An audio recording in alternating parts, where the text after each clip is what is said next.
की मांग को लेकर वनकर्मी आंदोलनरत है। हौफ अरिजीत बनर्जी के कक्ष के बाहर कर्मचारियों ने घेराव किया है। अरण्य भवन में जबरदस्त नारेबाजी से माहौल भी गरमाया है। अधीनस्थ वनकर्मी, वन रक्षक, सहायक वनपाल की डीपीसी करने की मांग है। 19 जून तक डीपीसी करने का अल्टीमेटम दिया गया है। मांगे नहीं मानने पर हरियाणा, राजस्थान पौधरोपण, पौध वितरण और जल संरक्षण संबंधित कार्यों का बहिष्कार किया जाएगा। किसी भी अधिकारी द्वारा ज्ञापन स्वीकार नहीं करने से कर्मचारियों में और ज्यादा आक्रोश बढ़ा है। एसोसिएट एडिटर निर्मल तिवारी हमारे साथ जुड़ चुके हैं। निर्मल जी, बेहद अहम मामला है, लेकिन समझना आपसे ये चाहेंगे कि ये ज्ञापन सौंपना चाहते हैं, कोई अधिकारी ज्ञापन नहीं ले रहा है, क्या कोई समझाइश की कोशिश की जा रही है कि इनको शांत किया जा सके, क्योंकि अल्टीमेटम इन लोगों ने 19 जून तक दिया है।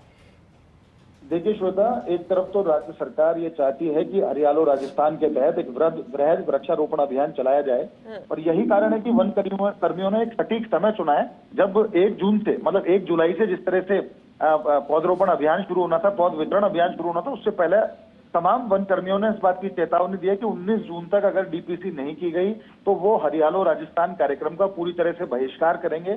यानी राज्य सरकार 10 करोड़ पौधा रोपना चाहती है, वो पौधरोपण कार्यक्रम पूरी तरह से इससे प्रभावित होगा। खास बात यह है कि पिछले 3 साल से इस बात की कोशिश की जा रही है। जो वन अधीनस्थ कर्मचारी संघ है, दूसरे संगठन जो वन विभाग के, उस बात की लगातार मांग करते रहे हैं कि 3 वर्ष हो गए डीपीसी नहीं की जा रही। पहले किस बात को कहा गया था कि राज्य स्तर पर सूची बनाई जाएगी, फिर ये कहा गया था कि वन मंडल स्तर पर सूची बनाई जाएगी, लेकिन कोई फैसला नहीं हुआ। यही कारण है कि वन कर्मी आंदोलित है 15 सूत्रीय मांगों को लेकर। खासकर अधीनस्थ वन कर्मचारी, वन रक्षक और सहायक वनपाल की डीपीसी कराना चाहते हैं। आज उन्होंने दिन का मुकर्रर किया था। अरण्य भवन के अंदर सुबह से ही लगातार आंदोलित हैं, नारेबाजी कर रहे हैं, लेकिन उनकी जब आवाज किसी ने नहीं सुनी तो आखिर उन्होंने पीसीसीएफ हौफ अरिजीत बनर्जी का जो कमरा है, जो कक्ष है, उसके सामने लॉबी में उन्होंने उसको जाम कर दिया, घेराव कर दिया, और इस बात की मांग पर डटे हुए हैं। जोरदार नारेबाजी कर रहे हैं कि हौफ आए, उनका ज्ञापन स्वीकार करें और उनको यहीं पर इस बात के लिए बताएं कि कब डीपीसी कर ली जाएगी, अन्यथा वो यहाँ से नहीं उठाएंगे। फिलहाल जोरदार नारेबाजी का दौर चल रहा है, और निश्चित तौर पर ऐसे गर्मी के मौसम में अगर ग्रीन आर्मी आंदोलित है और 3 साल से अपनी मांगों को लेकर लगातार वो आंदोलन कर रहे हैं और अपनी पुरजोर मांगे रख रहे हैं, उसके बावजूद अगर उनके हक की डीपीसी उनके हक में नहीं दी जाती तो निश्चित तौर पर कह सकते हैं कि कहीं ना कहीं संवेदनशीलता बढ़ती नहीं जा रही। इसका परिणाम ये होगा कि पौधरोपण अभियान बुरी तरह प्रभावित होगा। हरियाणा राजस्थान एक बहुत महत्वाकांक्षी योजना है, जिसमें राजस्थान को पूरे को ग्रीन कवर देना है। 10 करोड़ पौधे लगाए जा रहे हैं, नर्सरियों में पौधे तैयार हैं। 1 जुलाई से पौधों का वितरण हो रहा है। वन महोत्सव पूरे राजस्थान में मनाया जाना प्रस्तावित है।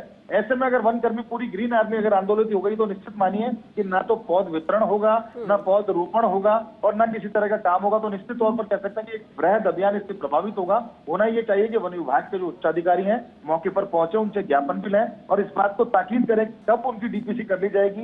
वो डीपीसी वन मंडलों के स्तर पर होगी या डीपीसी राज्य स्तर पर एक सूची बनाई जाएगी, इस बात को क्लियर करना चाहिए। कर्मचारी इससे निर्मल जी, लेकिन क्या सरकार और अधिकारियों के स्तर पर इस मामले को गंभीरता से नहीं लिया जा रहा है? क्योंकि अगर ये 19 तारीख तक का अल्टीमेटम देते हैं, ये कार्य का बहिष्कार करते हैं, तो वो जो अहम योजना है, जो कार्य है, जिसकी डेडलाइन थी, वो सभी प्रभावित होंगे। तो कितनी गंभीर नजर आ रही है ऐसा लेकर, अधिकारियों की बात कर ले या सरकार की? तौर पर सुविधा देखिए, बहुत गंभीर स्थिति है, और खासकर आपको आना बताना पड़ेगा आपको अपने कर्मचारी को। जो कर्मचारी विपरीत मौसम में, विपरीत परिस्थितियों में अगर वन विभाग के साथ खड़ा है, वन और वन्यजीव संरक्षण का काम कर रहा है, तो उसके हित को भी वन विभाग को भी देखना होगा। 3 साल में मेरे सामने मैं इस बात को देख रहा हूँ, लगातार कम से कम 20 बार ज्ञापन सरकार को दिया जा चुका है। बार बार आश्वासन दिया जाता है कि आपकी डीपीसी की जाएगी, आपको आपका जायज हक है पदोन्नति का, वो मिलेगा, लेकिन ऐसा नहीं हुआ। उसका कारण ये हुआ, बहुत सारे जो वन रक्षक थे, सहायक वनपाल, उन्होंने तो पहले देखा कि डिवीजन स्तर पर उनको पदोन्नति मिल रही है, तो उन्होंने अपने ट्रांसफर डिवीजन स्तर पर करा लिए। फिर बताया जाता है कि राज्य स्तर पर सूची बनेगी, राज्य स्तर पर सूची तैयार नहीं की गई। तो वन स्तर पर फर्स्टों पे इसमें जाए तो जाए कहां, आखिर अपनी जायज मांगे, क्योंकि वो लगातार, जैसा मैंने कहा, विपरीत मौसम में, विपरीत परिस्थिति में अगर वो मौके पर खड़ा है, मोर्चे पर खड़ा है, वन और वन्यजीव संरक्षण के लिए अपनी पूरी तन मन से वो अपना काम कर रहा है, तो जायज हक मिलना चाहिए। बिल्कुल लगता है कि आज का आंदोलन। बिल्कुल निर्मल जी, नजर बनाकर रखिए, अपडेट लेंगे आपसे। फिलहाल के लिए शुक्रिया आपका इस पूरी जानकारी और अपडेट के लिए।